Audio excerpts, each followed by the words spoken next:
Hello, I'm Marjorie Olmsted, the Associate Chair for Undergraduate Affairs and the Undergraduate Faculty Advisor in Physics at the University of Washington's Seattle campus.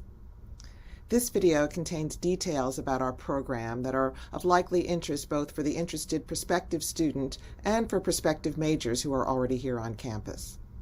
But there's another video which gives an overview of the physics major and why you might want to choose physics, including the wide variety of post-graduation options that are open to our graduates. In this video, I'll give you details about whom to contact with your questions for physics student services, requirements for obtaining a physics degree or a physics minor if you decide to major in something else, and also the process by which students become physics majors.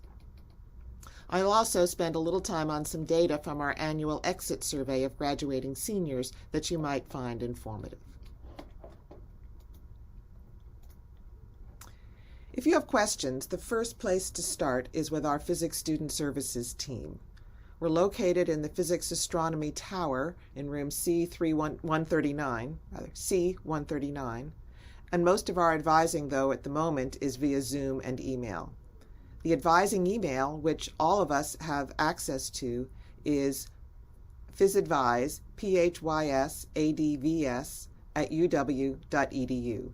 And if you're not sure to whom you should direct your email, then please just send it to our physics advising email and it will get directed to the right contact person.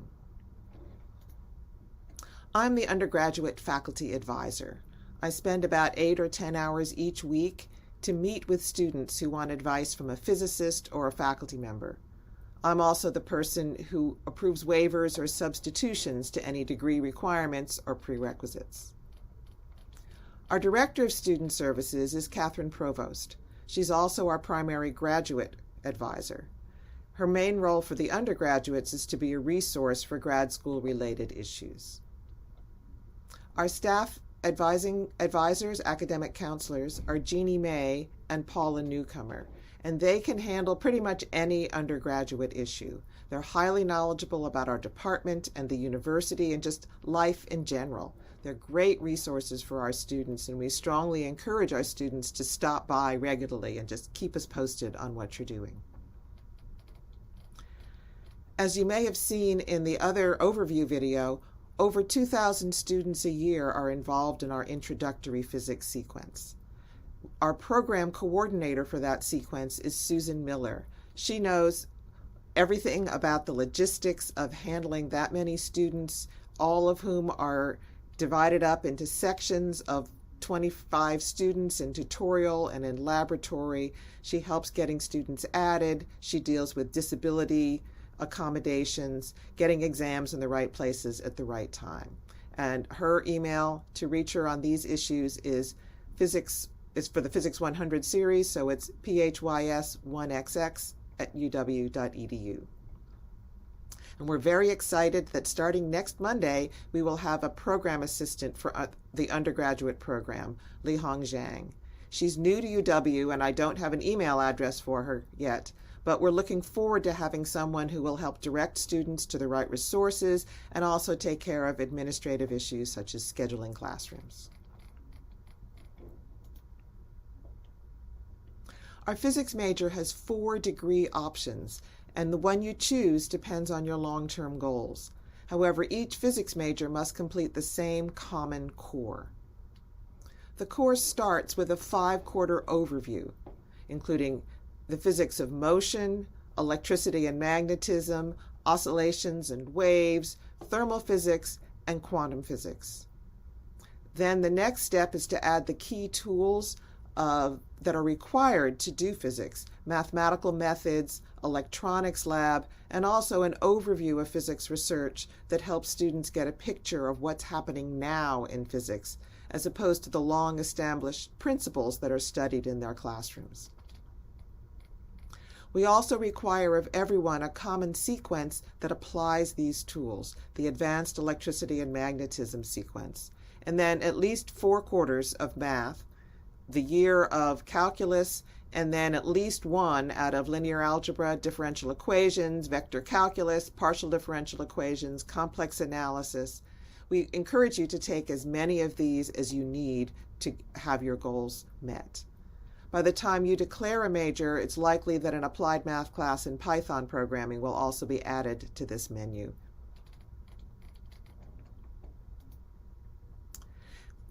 In addition to the Common Core, students then need to complete specific requirements for each degree option. The comprehensive track is for students who plan to go to graduate school in physics or astronomy, and I note that over 95% of astronomy majors double major in physics. The comprehensive option requires that you take at least 5 or 6 of our core, what I like to say are call me a physicist classes, the sort of thing that if someone is working as a physicist, you tend to expect them to know. We require that you take relativity and particles and another quarter of quantum mechanics, and then we require that you take at least 3 out of the 3rd quarter of quantum mechanics or electricity and magnetism, classical mechanics, statistical mechanics, or also some of the core astronomy courses on the solar system, the galaxy, stellar formation. In the applied track, you don't need to take so many of those courses, just 1 from that list, but we require that you take an extra data analysis lab and also require that you learn to program, primarily recommended to do that in Python. Also, the applied degree option has more flexibility in the electives. For example, you can take an extra laboratory instead of a lecture class. In our teaching physics class, we again require relativity and particles and quantum mechanics, but then just 1 more from that core list. And the electives then are essentially all the teaching sequence for future teachers. In the biological physics track, you take quantum and statistical mechanics from that core and also our core biophysics class. And then we require that you take an extra year or 2 of biology and chemistry, and also that your capstone requirement for the biophysics degree must be in some biophysics related research. That brings me to a little bit more detail on the capstone requirement. Each graduate in our department is required to complete an experience where they apply what they've learned in the physics curriculum to an independent project outside the classroom. And there are multiple ways to meet this requirement. Most students choose to do research in physics or astronomy. In the teaching track, we require that students do research related to physics education, or they can also take the pedagogy course, which is a course where you basically participate in the teaching assistant training for the introductory classes, also learn some extra bits about pedagogy, and basically prepare to be a learning assistant in our classes. As I mentioned earlier, the biological physics track asks that you do biologically related research that integrates your physics, biology, and chemistry coursework. In the applied or the comprehensive track, any of these are possible, research or pedagogy, and also you can take the senior seminar courses which we offer where you research a topic in current physics and present it to your peers, and also of course learn when your peers give those presentations to you. We have a directed reading and physics course where students are paired with graduate students and learn how to read the scientific literature and then synthesize and present that back to their peers. Also, a number of students will take part in the engineering teams or do an internship or other activity outside the department. When a student's research is not supervised by a physics or astronomy faculty member, we ask that they do write a paper explaining why this experience should meet the capstone requirement. Also, if you do a research project, for example, at an internship where you didn't actually receive credits, then you need to take an extra elective within our department so that there are credits plus this paper, which we can assign to the requirement. Another aspect that we have recently changed is our honors program. Students in our honors program need to complete an undergraduate thesis, and it's based on research which is physics related. Most students do this with taking our physics research class, Physics 499, but you can also do it out of the department or off-site with prior permission. The honors program celebrates our top students. It requires a physics GPA of 3.6 or higher in all the courses beyond the intro level. And it basically is designed to encourage these strong students who are capable of getting into good graduate schools to get the experience of writing an undergraduate thesis, which is a very good one, to prepare for graduate school, and also to collect those all-important letters of recommendation, which will help you get into graduate school. So as part of the thesis, students do research, they write up the project, and then also have both oral and poster presentations of their work, practice for going and attending physics conferences in their future careers. And also, we require that they then take part in the seminar where they hear about other students' research projects and theses.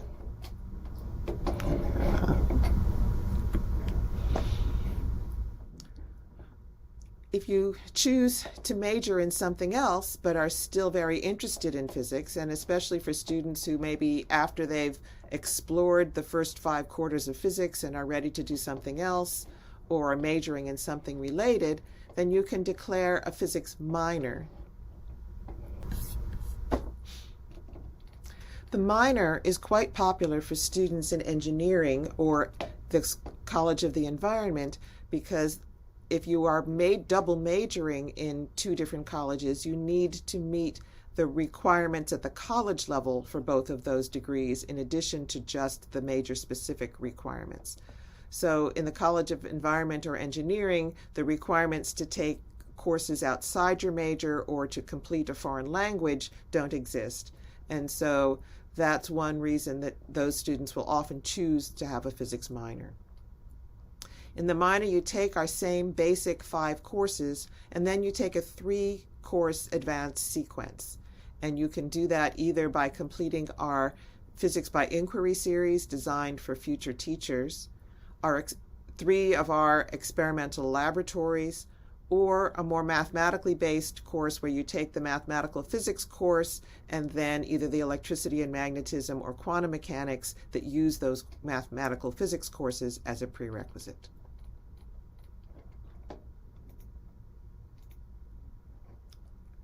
Physics is a capacity-constrained major, which means that you need to apply to the department in order to be admitted.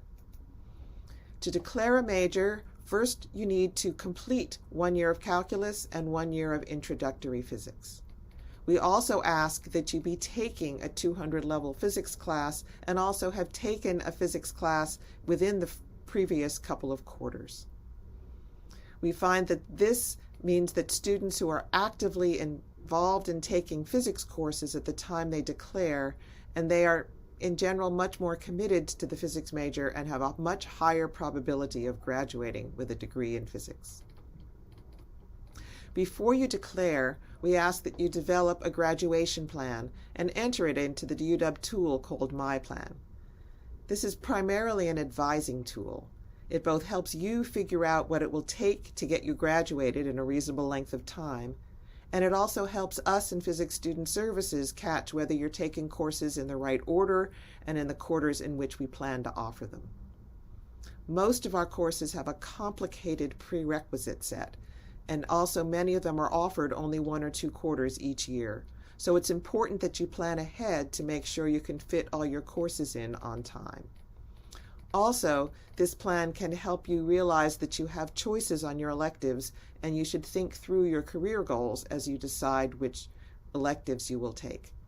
We don't expect you to stick with this plan from here until graduation, but it is important that you think one out and then consciously make changes from that plan as you go forward. The final aspect which is required of your physics application is a personal statement. In this, you explain your reasons for why you want to be a physics major and also the strategies you've developed to succeed in the major. If it's not obvious from your transcript that you'll excel in your physics classes, then we ask that you describe how you know you will succeed in future classes within your personal statement. You can refer to successes off campus or evidence that issues which prevented you from succeeding earlier have been dealt with. The application is due at the beginning of October or April for admission into the major the following quarter.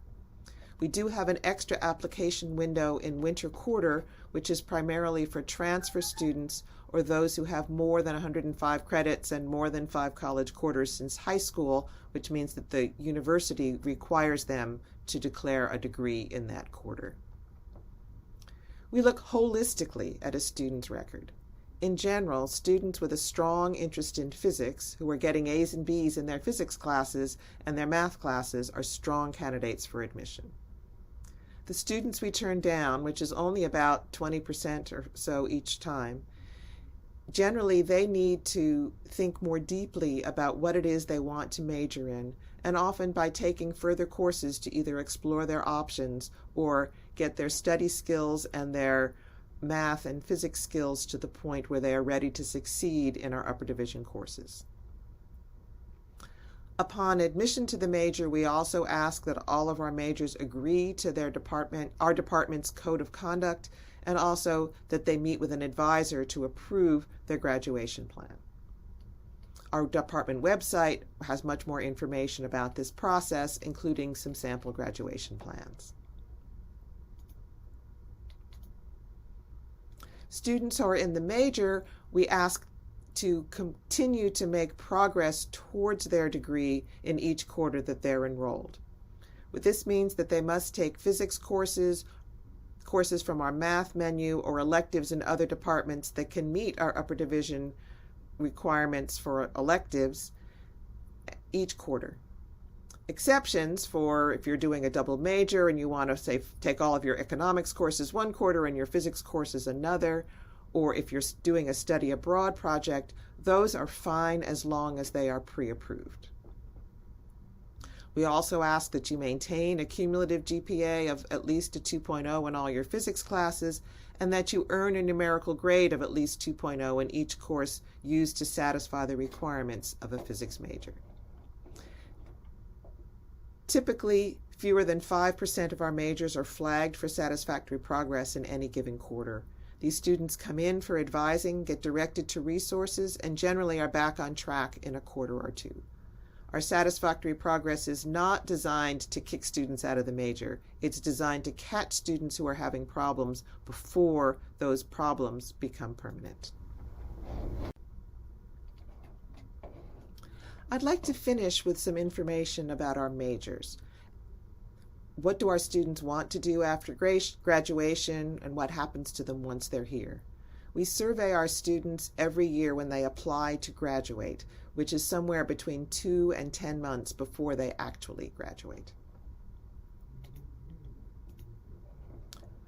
We asked our students to check all that apply of what sort of job do you envision yourself having in 10 to 15 years.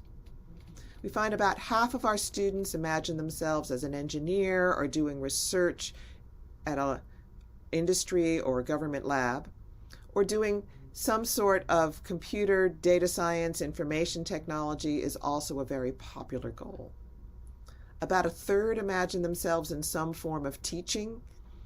Many students who are graduate school bound are thinking about becoming a professor, either at a university like the University of Washington or at a 4-year or 2-year college.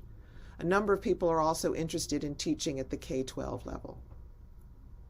And while those may be what you think about when you say, oh, what are the most common things that a physics graduate might want to do, it's also true that about 20% of our students are already planning on a non-STEM job, and many are looking at something like law or medicine, whether pursuing biomedical technology or actually going to medical school.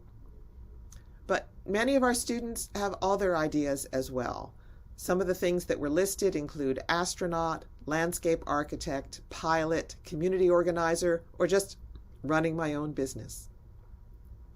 And finally, a significant fraction of the students who are within 10 months of graduating check the box, I haven't thought that far ahead, I have no idea. One way to discover what you like and what sort of job you might want to have in the future is to get involved in research while you're here at the university. It's a huge reason to come to the University of Washington, as we are a premier research university, doing research really at the forefront of physics in a wide variety of different fields.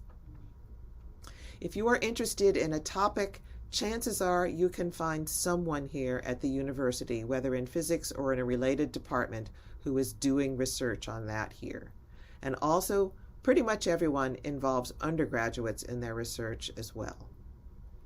Even with the pandemic shutdown, 60% of recent graduates had already done research for credit somewhere on campus, and another fifth or so planned to do so sometime before graduation. About a sixth of our students said they had trouble either finding a project or fitting it into their schedule, but only about 6% said they were not interested in pursuing research. It is one of the key reasons people choose to come here to the University of Washington.